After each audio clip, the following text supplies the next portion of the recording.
ugu horreyntii xogta iyo macluumaadka aad ku maqli doonto muuqaalkan ama mowduucan keliya ma aha inaad noqon doonto qof isku filnaansho iyo xorriyad dhaqaale oo weyn gaara, balse xogtan aan kula wadaagi doono waxay sidoo kale kaa caawin doontaa inaad barato sirta iyo nidaamka ugu sahlan ee lagu sameeyo hantida. Xitaa haddii aad tahay qof shaqaale ah ama arday ama xitaa qof iskiisa u shaqaysta, waxaan hubaa inaad si fiican oo dhammaystiran uga faa'iidaysan doonto insha Allah. Waxaana sidoo kale hubaa inaad baran doonto qaabka iyo nidaamka aad u maamuli doonto dakhligaaga gaarka ah iyo weliba dakhligaas wixii aad ku qaban lahayd ama aad ku maalgashan lahayd. Mid ka mid ah hantiilayaasha adduunka ku nool wuxuu yidhi, haddii aad soo kulmiso lacagta adduunyada taalla oo idil, kadibna aad dadku ugu qaybiso si siman oo cadaalad ah, muddo yar kadib lacagtaas waxay ku noqon doontaa jeebkii ay ka soo baxday markii hore ama laga soo qaaday.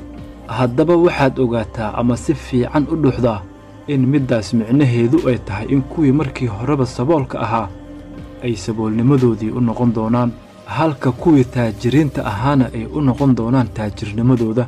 Sababtoo ah qolo walba caqliga ay kula macaamisho lacagta ayaa ah mid aad iyo aad u kala duwan. Sidaas daraaddeed haddaadan beddelin aragtida aad ka haysato dhanka lacagta, waxaad ogaataa inaad mar walbana ahaanayso inaad tahay mid faqiir ah. Haddaba waxaa jira asbaabo fara badan oo loo aaneeyo inay ka dhashaan xaaladahaas iyo natiijooyinkaas, waxaana kuwooda ugu muhiimsan ku sharxi doonaa halkan insha Allah. waana waxa loo yaqaano socodka lacagta ama afarqaableyda dhaqaalaha ama cash flow quadrant. Isagoo sharxaya Robert Kiyosaki hadalkan wuxuu yidhi, isla daqiiqada ay soo gashay lacagta jeebkaaga iyo halka aad ku bixisay lacagtaas ayaa ah habdhaqankaaga gaarka ah ee aad kula tacaamusho lacagta, taasoona micnaheedu ay tahay halkay ka timid lacagtaas ku soo gashay, halkayse ku bixisay lacagtaadii. Runtii Robert isagoo si fiican u sii sharxaya mowduucan socodka lacagta ama qulqulka lacagta ayuu wuxuu u qaybiyey ilaa iyo 4 qaab oo kala duwan oo aanan mid sanaad lahayn. Siduu sheegay Robert, markii uu yaraa wuxuu aabbihiisa taajirka u sharxi jiray sida lagu noqdo qof taajir ah, wuxuuna sidoo kale ahaa mid la wadaagi jiray xog iyo macluumaadyo waaweyn oo dhanka lacagta ah si ay ugu fududaato inuu fahmo yaraantiisa luuqadda lacagta. Runtii sida guud waxaa jira 2 dakhli oo dadka jeebabkooda lacagta soo geliya, oo markaas kala ah dakhli iska fudud oo iska caadi ah iyo dakhli adag. Dakhliga fudud waa dakhli aad ka heshay meel ka baxsan jeebkaaga iyo akoonkaaga oo kadibna aad ku shubtay dakhligaas jeebkaaga, halka dakhliga adag uu asalkiisa uu ka yimid dakhli adiga kaa baxay oo kadibna xaggaaga u soo celiyay dakhli iyo macaash ka badan midkii hore.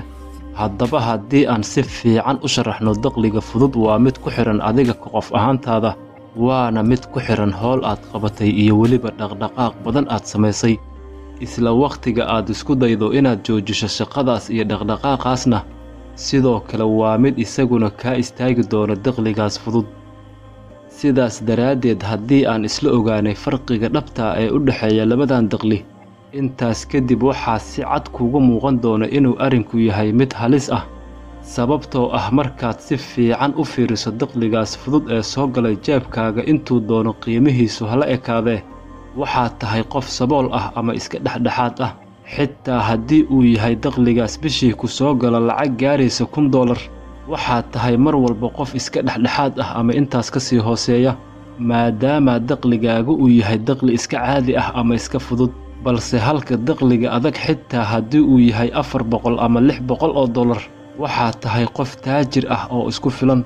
Sababtoo ah taajirnimadu ma aha mid lagu qiimeeyo inta lacag ee soo gasha jeebkaaga iyo inta lacag ee aad markaas haysato, balse taajirnimadu waa mid lagu qiimeeyo inta maalin ee aad awood u leedahay inaad noolaato adigoonan haba yaraatee aadan shaqaynin. Waana sidaas qeexidda dhabta ah ee taajirnimada siduu qaba Robert Kiyosaki. Tusaale ka soo qaad, haddii uu yahay dakhliga fudud ee soo gala jeebkaaga bishii $1,000 oo ay duruufaha iyo waayuhu kugu xumaadaan, kadibna ay kaa istaagto shaqadaadii ama aadan shaqayn karin, imise maalmood ayaad ku noolaan kartaa ama ku badbaadi kartaa dakhligaas fudud? dabcan waxaa laga yaabaa inaad isticmaasho 2 bilood ee ugu horreysa lacagtaada keedka ah, ama haddaan si kale u dhigno waxaa laga yaabaa inaad ka dakhli ahaan badbaado 6 bilood ee ugu horreysa, laakiin ugu dambayntii dakhligaaga wuxuu noqon doonaa mid gebi ahaanba dhammaada, oo waxaad noqon doontaa qof aanan waxba haysanin. balse halka dakhliga adag xitaa haddii aad maanta joojiso shaqadaada uu yahay mid kuu soconaya weligiis iyo alihiis aanan marnaba kaa go'aynin, sababtoo ah sidiisaba dakhliga adag ma aha mid ku xihan adiga shaqadaada iyo dhaqdhaqaaqaaga, balse waa mid ku xihan adiga lacagtaada.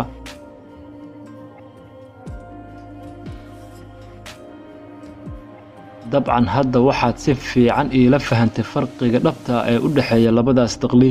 mid waa adigoo iska jiifa gurigaaga ku soo gelin kara lacag, halka midka kale aad ku qasban tahay inaad shaqayso adiga ka shaqsi ahaantaada. maalan haddii aan tusaale cad kaa siiyo dakhliga adag, tusaale ka soo qaad waxaad leedahay mashruuc adiga kuu shaqeeya oo markaasina ay kaaga shaqeeyaan dad kale ama shaqaale. mashruucaasi waa mid adiga kuu shaqaynaya oo lacag ku soo gelinaya, xitaa haddii aad tahay adigu mid aanan shaqaynin, sababtoo ah waxaa adiga kuu shaqaynaya dad kale oo shaqaale ah oo markaasina kuu qabta wax walba aad uga baahneed shaqadaada inaad ka qabato. ama si kale haddaan u dhigno waxaad leedahay guri adiga kuu kiraysan, xitaa haddii aadan shaqaynin gurigaas waa mid xaggaaga soo gelin kara dakhli adag. arrinka quruxda badan ayaa wuxuu yahay in qof walba oo inaga mid ah maanta uu awood u leeyahay inuu yeesho dakhli adag, balse nasiib xumo maanta 80% dadka ma aha kuwa yaqaana farqiga dhabta ee u dhexeeya dakhliga fudud iyo dakhliga adag. si aad u gaarto ama u yeelato dakhli adag, ugu horrayntii waa mid kaaga baahan inaad yeelato khibrad iyo weliba inaad yeelato farsamooyin iyo waxyaabo badan oo kaa caawin kara. haddaba isagoo Robert Kiyosaki sii sharxaya socodka lacagta ama 4 qaableeda lacagta ayuu wuxuu yidhi, sideedaba waxaa jira 4 qaab oo kala duwan oo dadka jeebabkoodu ay lacagta ku soo gasho. midda koowaad wuxuu ku magacaabay xarafka E oo micnaheedu uu yahay employee ama shaqaale. midda labaad wuxuu ku magacaabay specialist ama small business, kaasoo ah mashruuc yar ay ku xihan tahay socodkiisa isla qofkii lahaa mashruucaas.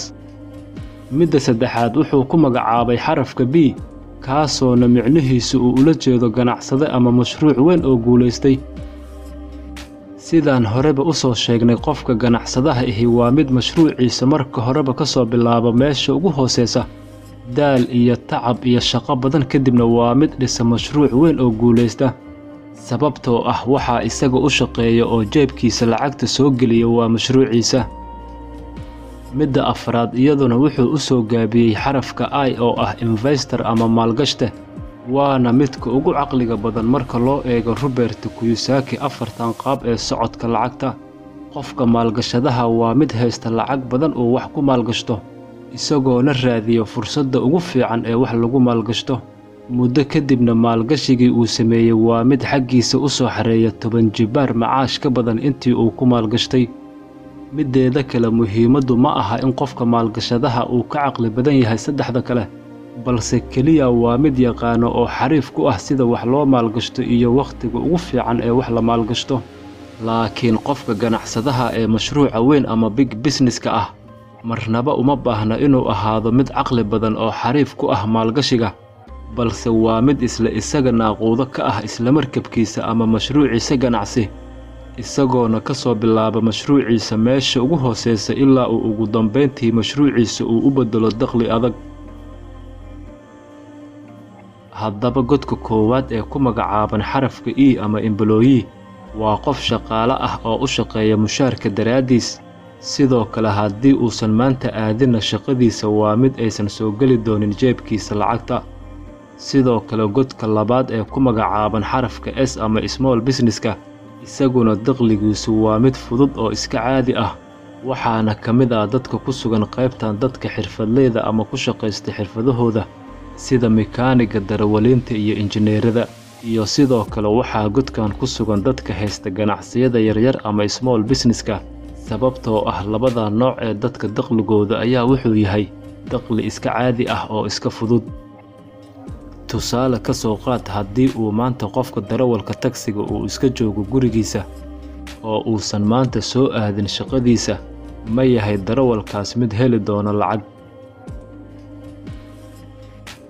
maxaa yeelay si uu lacagta u helo waa inuu shaqeeyaa uu bixiyaa juhdi iyo dhaqdhaqaaq dheeri ah, waana sidaas oo kale mekaaniga, injineerka iyo dhakhtarkaba. Balse arrinta quruxda badan ayaa waxay tahay inaad wada kulmin karto dhammaan afartan qaab ee socodka lacagta, ama aad noqon karto midkii aad doonto. Tusaale ka soo qaad, waxaad tahay macallin wax ka dhiga iskuulka ama jaamacadda, oo kadibna ku furtay lacagtiisa keedka mashruuc yar ama small business u gaar ah, kadibna ku dadaalay inuu koriyo mashruuciisa isagoo weliba haysta shaqadiisa, oo muddo kadibna markuu noqday mashruucaaga gaarka ah mid guulaystay, kadibna aad u dhiibtay dad adiga kaa xariifsan oo shaqaale iyo maamulayaal ah, oo intaas kadibna mashruucaagii uu noqday mashruuc weyn ama big business. Haddaba ugu dambeyntii markaas waxaad ogaataa inuu dakhligaagii fududaa isku beddelay dakhli adag. Ugu dambeyntii muhiimaddu waxay tahay in dabaqadda E iyo S ay u shaqeeyaan lacagta daraaddeed, halka dabaqadaha B iyo I ay iyaguna yihiin kuwo ay u shaqeyso lacagtooda iyagoo iska jiifa guryahooda. Mowduucana maantana intaas ayuu ku eg yahay. Wassalaamu calaykum.